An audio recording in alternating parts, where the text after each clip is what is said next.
Hey guys, I'm recording outside, so hopefully you can hear more than just cars going by. So in honor of Mental Health Awareness Month this May, I was going to make a video each week,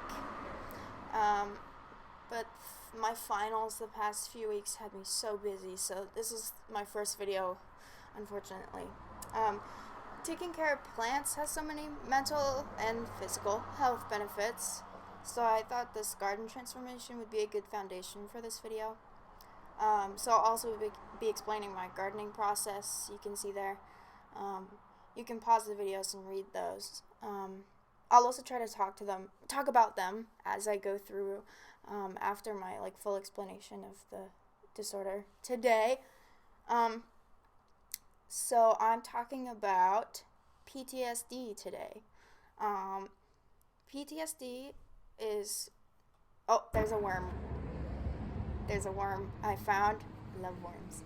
Okay, so post-traumatic stress disorder is an illness that can present itself in anyone who experiences trauma, whether it be physical, mental, or a combination. Victims range across the board, from persons involved in combat to natural disasters and terrorist attacks, to abuse like sexual assault and physical violence.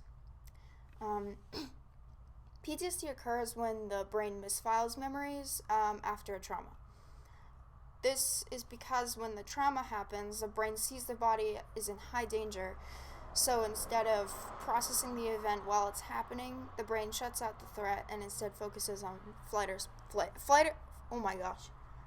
flight response to survive. This means that as the event, this means that the event as it happened never got filed as a memory for this person. So when something reminds the victim of the trauma, whether it be a thought, a smell, or a certain person, they can go into what is called a flashback. The brain doesn't know what to do with this unfiled memory, and they experience parts of or the whole trauma again as if it is happening to them right at that moment. So this reminder of the trauma, which sends a person into a flashback, is called a trigger. Here, I just wanted to show my process here. May or may not. What? Ew. Ew. And then this is me a few minutes later finding a worm and being scared.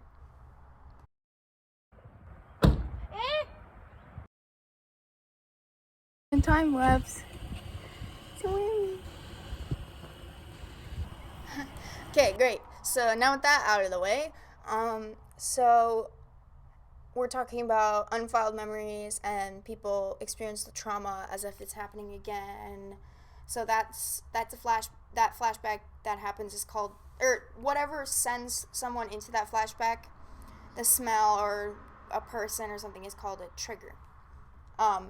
Modern media on both American political sides has created, unfortunately, overall a negative view on the idea of triggers. I'm not trying to start I'm not trying to start anything, or this is just for awareness. Just, I don't want to have anyone mad at me for what I'm saying, or anyone getting mad, because this is, awareness is a good thing.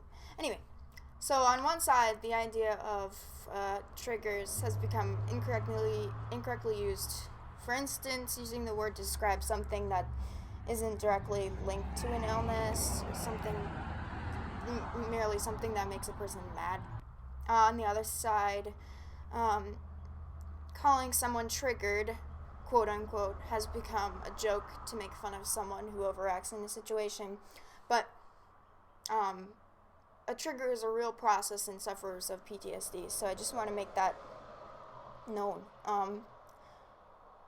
Other symptoms of PTSD are best described by these authors, Moshe, Bensimon, Durit, Amir, and Yuval Wolf, as, quote, feelings of loneliness and isolation from society, intrusive memories, outbursts of anger, and generalized feelings of helplessness, unquote.